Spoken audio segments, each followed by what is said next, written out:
Different's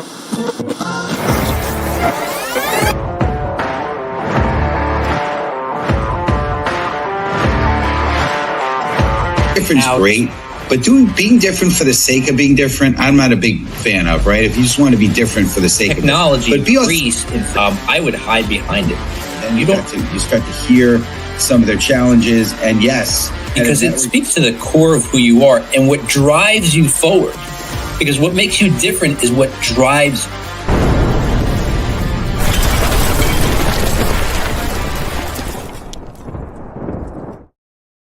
What's up, everyone? Welcome to the Master Connector Show. I'm your co-host, Rob Genovese, and we want to thank you for joining us today live as we go live every single Wednesday on LinkedIn, 1 p.m. Eastern Time. Please bookmark your calendar so you don't miss it. And listen, if you got to miss it, we understand because you're busy. You're leveling up. You're doing your thing. You're succeeding. But chances are we have somebody you need to hear from. So what we want you to do is go to masterconnector.show. See the roster of people we got coming up because Steve brings on amazing guests, and today is no different. But you want to find the one that you absolutely cannot miss live. Why? Because when you come here live, you get your questions answered. You interact with us, with the guests, with the other members of the audience, because it is about connecting, and that's where you want to do it. Live is the way, but if you want, you can catch the replay. We go out on YouTube, Spotify, Apple Podcasts, all the majors. We're out there, so you can't miss us. So, today we have a great episode for you as usual, but we want to do a little thanks to our episode sponsor, Mr. Russ Hedge Consulting. Listen, if you really need to transform your business, if you need to connect to new customers and maybe connect with some existing customers, you want to give Russ Hedge a call because Russ Hedge knows exactly how to do it. He's got over 30 years of sales and marketing success in multiple industries that can help you get the success you're looking for. Russ Hedge Consulting, russhedge.com. Thank you, Russ. And listen, Steve and I go way back. We go back 28 years or so. And listen, we are two former shy guys, two introverts who somehow, in a world of extroverts seem to be winning the game. Introverts are leading the way. And Steve did a great TEDx talk on this. I caught a couple of clips. The full talk should be coming out soon. I can't wait till he lets me know when that comes out. But if we're introverts here, we're former shy guys. We're not shy anymore. We're running this show. But if you're an introvert, we want to let you know you can win for sure. It is not a shyness thing. It's an energy thing. And if you are introverted, you actually have an edge. Steve's talk is going to talk all about that. Listen, he and I are good friends, and we go back a long time, like I said. And we are all connectors here. So we want you to connect with each other when you're on here. But listen, even though we're all connectors, there is only one master connector. Let's bring him on, Mr. Steve Spiro. What's up, Steve? Hey, Rob G. Thanks for doing all you do. And yeah, I'm excited for the talk to come out. It is officially with Ted. So, hey, Ted. Hi. And I was talking to somebody about my TED Talk. He's like, so who's Ted? What's his last name? No, TEDx, TED Talks, But no, it's with Ted. So Ted, hey, Mr. Ted. I know there's no Mr. Ted. Ted is technology, education, and design. But anyway, for those who didn't know. But that it's with Ted, Mr. Ted, and it's waiting to be approved. But I'm excited. But yeah, same here. So what's going on, everyone? Steve Spiro, the Master Connector, coming at you live and direct. And listen, I am pumped and excited. Yes, we have incredible guests every week, but I'm really especially excited about today's guest. So here's a question for you folks. What if the reason your outreach isn't working isn't because people aren't interested, but because they don't trust you yet? It's interesting. I was telling a story in one of the posts I did today. I remember being on a, communicating on LinkedIn. And, one of the things that I do, and some of you guys know this, that my policy, if you will, personal policy is when somebody connects with me on LinkedIn, I make an effort to try to get on a call with them. And I'm up to just about 30,000 connections. So it's crazy. But I guess in a way, thank God, not everyone says yes. But throughout the week, the year, I'm always reaching out to get back, to try to get on a call with them. Sometimes it's a reconnect call. Sometimes it's just a first-time call. And I remember talking to a young person, I don't know what age, I'm guessing in their 20s. And, today, people like to hide behind a screen. Is why I came up with one of my keynotes, which is breaking barriers to create real human connection in this AI, digital-driven world. It's the screen, it creates a barrier. Anyway, so long story short, I say, hey, let's get on a call. He says to me, hey, Steve, all due respect, I don't get on calls. I said, okay. And I noticed he was a car sales guy. So I said, oh, okay. I see you're selling cars. I'm thinking about getting a car. So he says to me, well, let's get on a call. I'm like, wait a minute. You said you don't get on calls.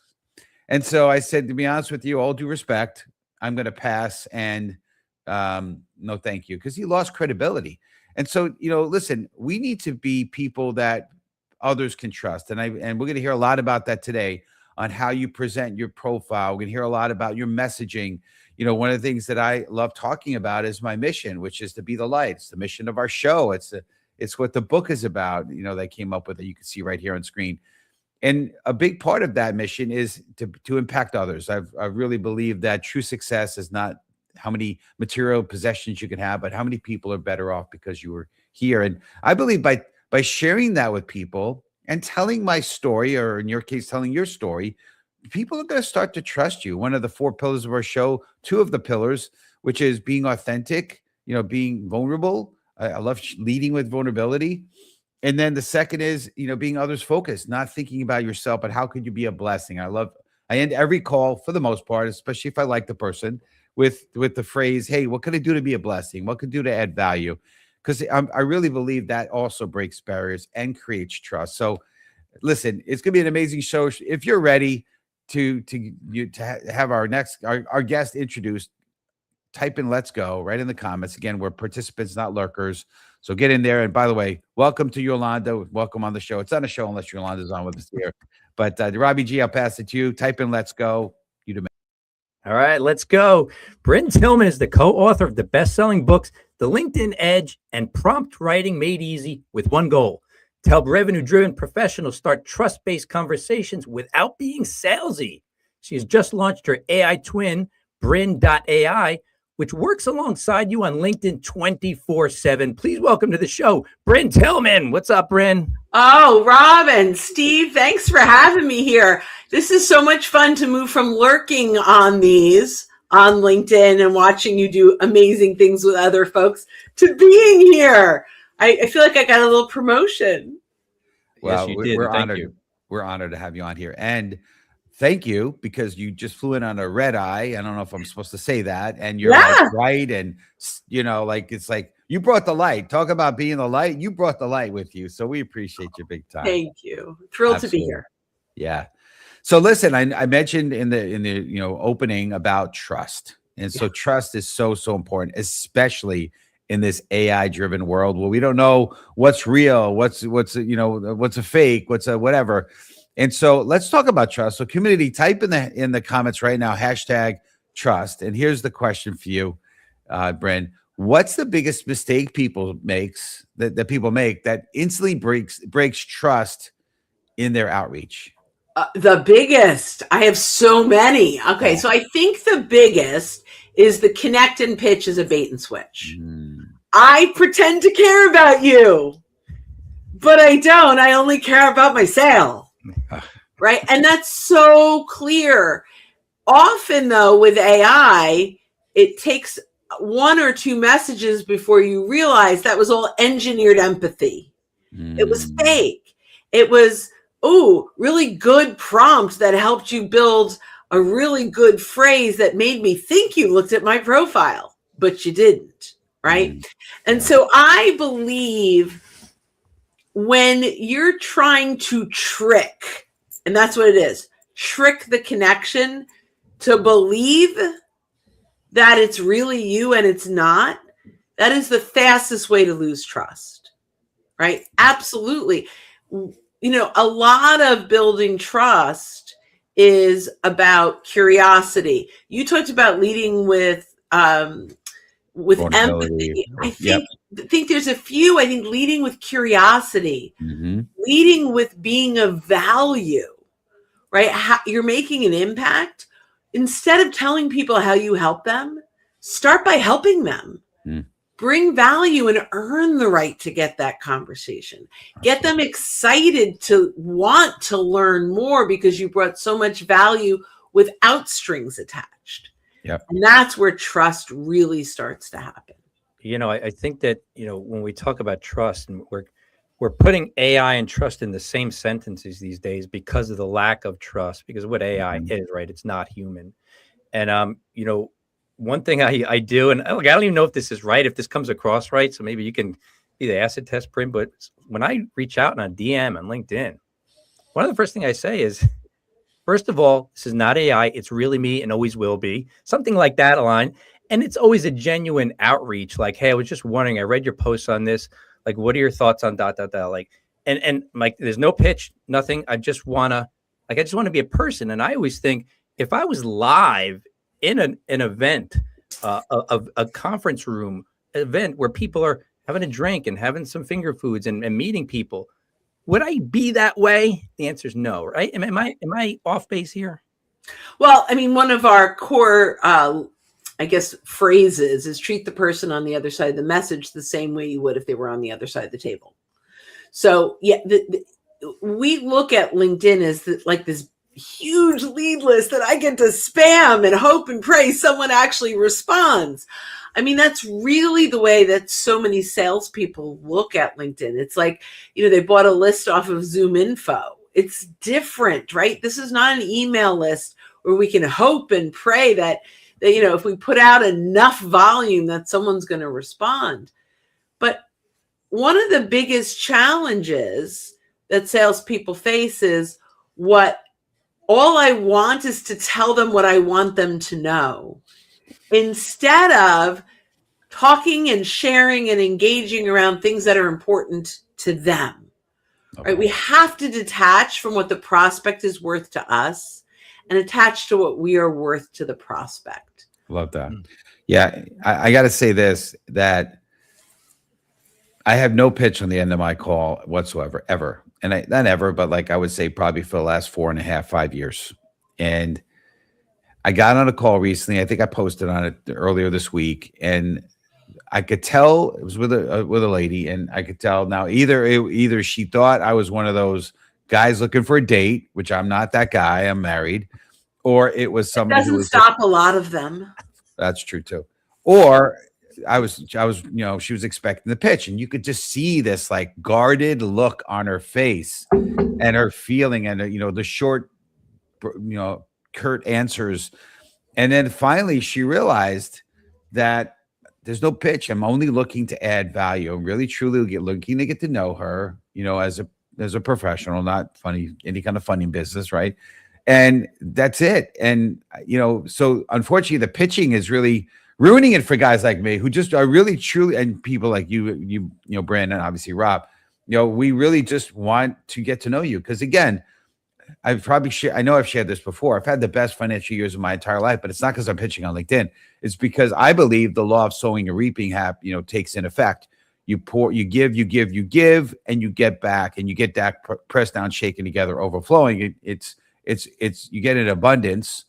In my book, the Tao of a Master Connector, I talk about the secret of the corn, which talks about when you plant corn, 3 or 4 kernels of corn, you're going to get a stalk of corn, and in that stalk comes multiple ears of corn, and from those multiple ears of corn, you got lots and lots of kernels of corn, right? And so you're getting a lot back, and that's what happens. You give and you get, and instead of having to what can I get or what can I take, be that go-giver, which is why a big part of our show is being a go-giver, being others focused. So it's great stuff. Well, I absolutely love Bob Burg, and I think the go-giver is so important. And I agree with you that we have to move from the pitch to being of value. But there are times where the pitch is important because it solves their problem. But instead of it being a pitch, right, you can say, I'm hearing this sounds like a challenge to you right now. Yep. I'd be happy to share some insights. And if you'd like to explore further, I would love, even if we never work together, to be able to at least help you move beyond where you seem stuck right now. That's gold right there, what you just said. That's gold. I love that.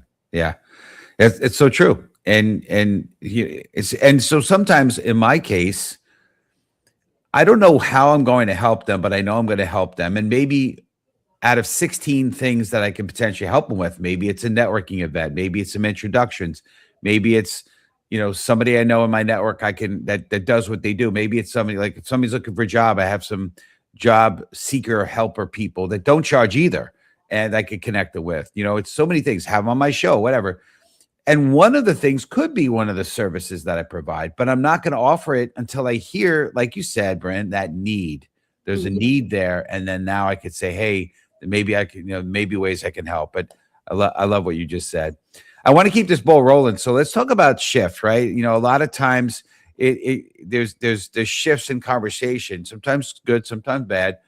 So community, type in #shift. So how do you shift from pitching to starting real conversations that people actually respond to? And you kind of touched on it, but maybe it's a mentality thing.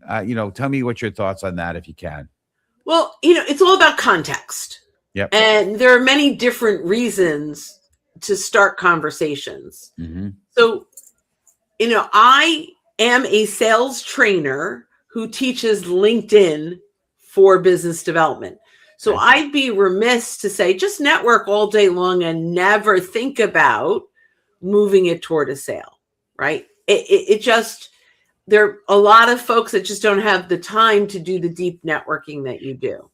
So there's a few things that we can do that are very clear, that are bringing value and start the conversation. And if the timing is right, it'll turn to an opportunity. And we have, I call them campaigns because they really are. But let's say we focus on a prospect by influencer campaign, right? So I say Meredith Elliott Powell just had an incredible podcast on, how to thrive in a difficult economy. Okay, just pulling that up.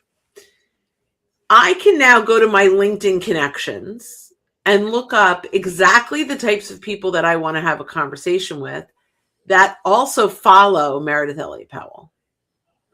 And my conversation could be, hey, Steve, notice we're both big fans of Meredith Elliott Powell. I just heard her on a podcast. This was the topic and these were my takeaways. If you're interested, let me know. I'm happy to send you a link. So the context is not around me in any way, shape, or form. It's around they're followers of Meredith. I'm a follower of Meredith. I think that there was great value in this podcast that I actually listened to. And I now look and I go, wow, I have 71 people that meet my ICP, my ideal client profile, that I want to network with and start conversations, but I don't want to make it about me, right? That becomes relevant for them. And I also don't send the link. I ask them if they're interested. It's permission based. Hey, I'm not sure if you're a podcast listener, but I see you follow Meredith. Just heard her on this. If you're interested, I'm happy to send you a link. It's not a one way either. Now, if they wanted, they have to ask. They have to say yes, even with one word. Now we're in a conversation. And I could say, I'd love to hear your thoughts around that. Who else do you follow? Is there anyone else in the industry that I should be listening to? Right? And now we're having a real honest conversation. And when your profile is positioned well and your content is positioned well, they're learning about you in the meantime. And down the road, maybe you have a poll, and based on the fact that they like Meredith's content and it's around sales leadership or whatever it might be, I have a poll now that I'll bridge to that. So everyone that said, yes, I'd love that link, I now invite in the next couple of weeks to vote on a poll, which will identify challenges they may be having. But, it's progression, but we have to slow down our outreach to speed up the outcome. Yep. Love that. Slow down to speed up. You hear that a lot, Rob, right? We've heard that over the years, for sure. Yeah. Listen, community, hopefully you're getting a lot out of this. It's because I know me and Rob are. I can just tell from Rob's expressions. Because I'm quiet. That's why. I'm like, I don't even have a question. She's just filling in all the blanks for me. Well, you're quiet because you're an introvert. And that's why introverts are so successful, because they listen. And I love that. Absolutely. That's the difference. I always thought that was my my Achilles heel, was that I didn't talk much. What I didn't realize is I'm a very introspective person. So I hear and I retain a lot because I really, really developed the skill of listening. But it's then processing it and then going, okay, now how can I make this an output? Mm-hmm. I love it. Yep. Anyway, that was a tangent. But anyway, Bryn, no, keep going, Steve. It's all Next good. question. Yeah, no, I mean, so we're talking a lot about LinkedIn, and you know, I don't have any other platform. I do YouTube because it's where we broadcast to, and I have a YouTube channel, but really my activity, like Rob, I live in LinkedIn. I think it's a great tool. I hope to God it never goes away because I'm so heavily invested in it.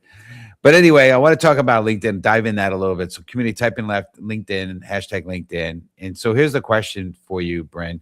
What are the most overlooked ways LinkedIn can be used to build trust instead of just visibility? And you're kind of touching on some of that. I do realize that, but maybe others that you haven't mentioned already. Oh yeah, I have 437 of them, so we're go. good to go. One of the things that I really love is the networking piece of this, right? And so, you know, Rob and I, after this, decided, hey, you know what, let's jump on a call. Let me see who I know that you want to meet, you know, and I can make some introductions, right? And that, like, okay, that's awesome. I have 70,000 followers. I have 30,000 connections. How do you break that down, right? And some people have hundreds or maybe even 3,000 or 4,000, but my gosh, that is a huge number to try to figure out. Well, LinkedIn in the free version has some hidden filters that most people don't realize. So if you go up to the search bar and you hit enter and you go into all filters and filter by people, they're not quite as deep as a sales navigator, but here's the magic. When you create the filters in the free LinkedIn, maybe it's first degree connections, the locations you serve, the industries you serve, and then up in that search bar, maybe I put the titles of the people that I want to have conversations with, and you hit enter, you get a list of your first degree connections that meet your ICP. Mm-hmm. But you take that link and you send that to me, and I click through, I now have a list of all the people I know that meets your ICP. So you've done the work for me, right? And I click through, I share screens, and now there are 87 people that show up that Rob's looking to have a conversation with simply based on the filters that he created prior to our conversation. And so I bring up that screen and I'm like, I don't know that guy. I don't know her. Oh, but you know, Rob, she'd be awesome for you. Write that name down, write that name down. And today you have a note taker in your meeting. You don't even have to take notes because you'll say, who are all the names that, and then Rob will say, hey, Bryn, of these 11 people that we've identified, is there anyone on this list you'd feel comfortable introducing me to? And I'm like, oh, these two, I can definitely do that. Awesome. When I reach out to the other 9, can I mention that we had this conversation and you thought it made sense for me to reach out and introduce myself? And now we've made networking really be purposeful. But here's the other thing. You can do this with your prospects, but you're doing this first. Who do you want to meet that I can introduce you to? And there will be a natural progression to Rob will say, and oh, by the way, Bryn, who do you want to meet? And I'll say, thank you so much for asking. You know, I'd love to share a little bit about what I do and why I want to meet them first. Would that be okay? And now I can kind of give the pitch, but I'm not pitching Rob. I'm letting him know when I get on a call with your network, here's what I'm going to talk about and what I'm going to cover. So you can feel comfortable. I'm not going to pitch them. But I am going to ask them, you know, how are they using LinkedIn today? And what are some of the challenges? And I'm going to leave them with at least 2 or 3 insights that will help them move the business. And if there's an opportunity there, I will set up a second call. What I promise you is I will not pitch them on that conversation. If they find there's value and they want to explore further, I'll set up a second call. I will never bait and switch that.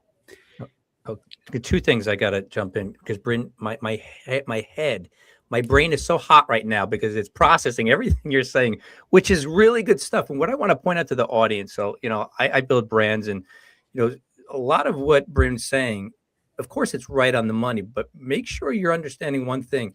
She's talking about you must know who your ICP is, also known as avatar, also known as persona. These are all the same thing. Who is your ideal client? That person who is ideally the one for you, right? And then you take what Bryn just said, and now you have a better idea, more clarity around who you're looking to talk to.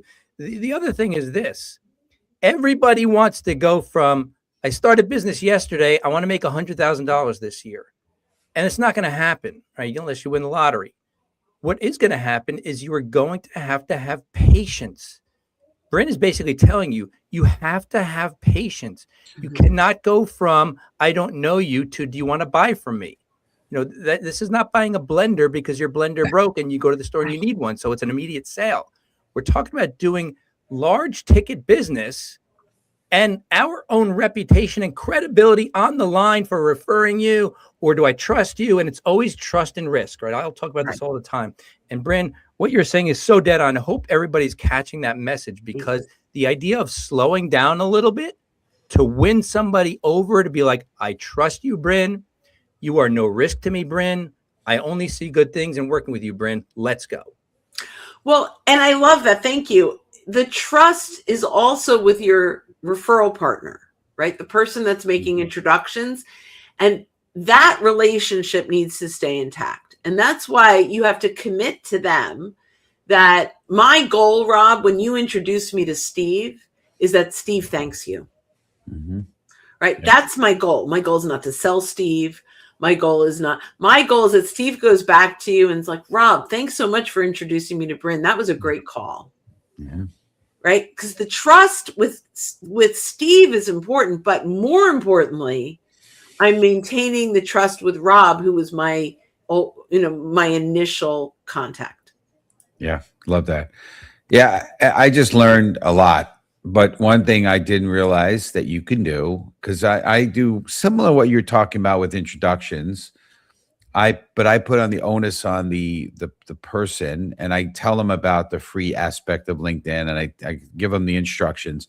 But I didn't realize that I could do a list or that link and then send it. That's key there. That's gold. It's a game changer. Yeah. But what's good about having them do it is they could actually filter out quickly, because it's going to be second connections, and then it's going to be people that they're not connected with, but I am, right? So same idea. No, that's the magic. Yeah.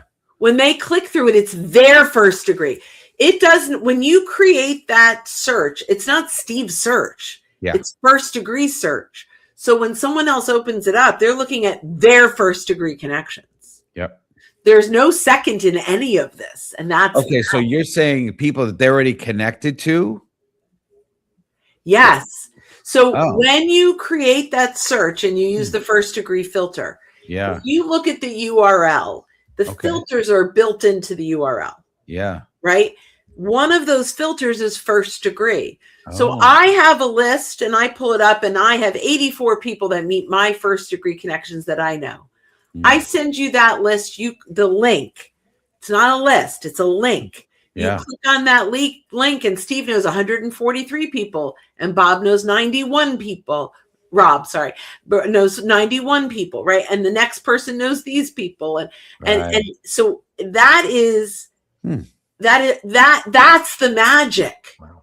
You can send it to anyone in the world, and if they have people in their first degree connections that matches your filters, they see that.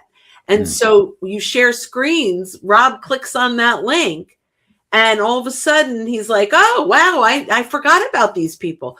If I just said, hey, Steve, who do you know that I should meet? 3 or 4 people might come to mind. Maybe. If that. But if I say, here's a list of all the people you know that I want to meet, it changes the game. And people will say to me, how did you build my list? Like, I can't see it. You see it. Very cool. It's just a link that I built that when you click on it, it filters your people to give you a list of the people you know that I want to meet. That's amazing. Wow, man, we are already at just about 30 minutes. It's insane. And we didn't even get through half the questions, but just amazing. Wow. Yeah, right now, I don't have hair because my head's about to explode, and then it would take my hair off that I don't have because I'm exploding right now. But anyway, this is great. So we got to wind it down, but I know you've already blessed our community in an incredible way, Bren.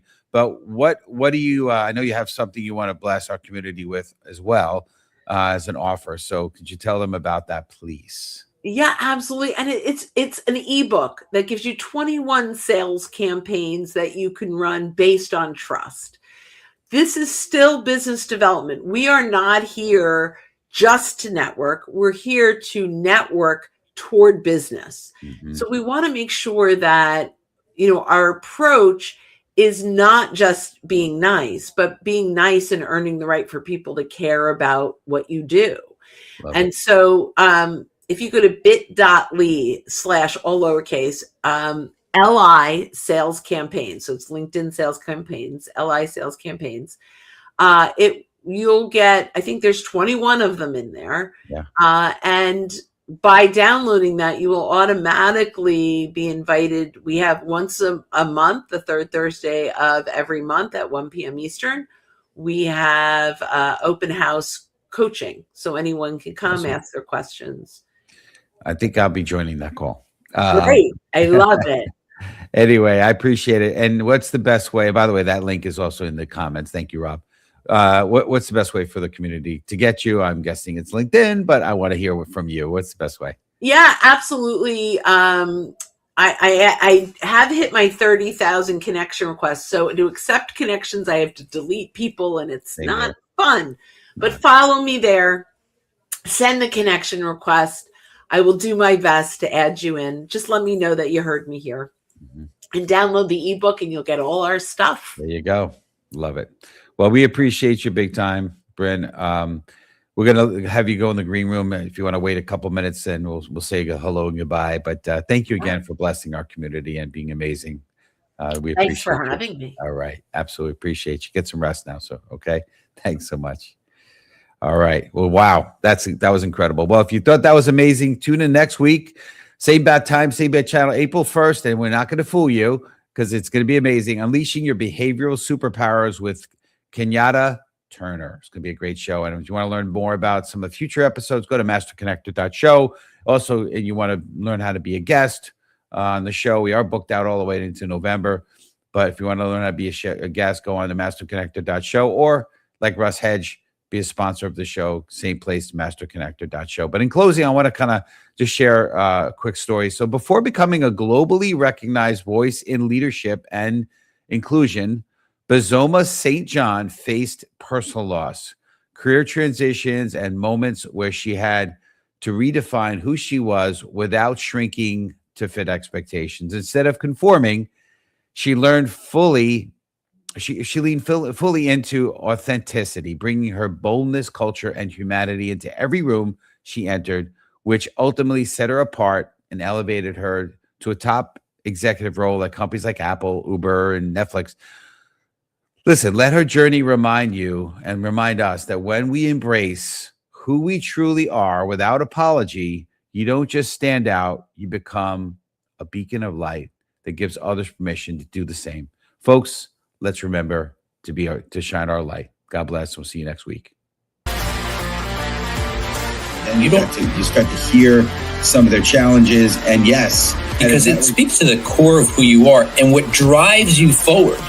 Because what makes you different is what drives you.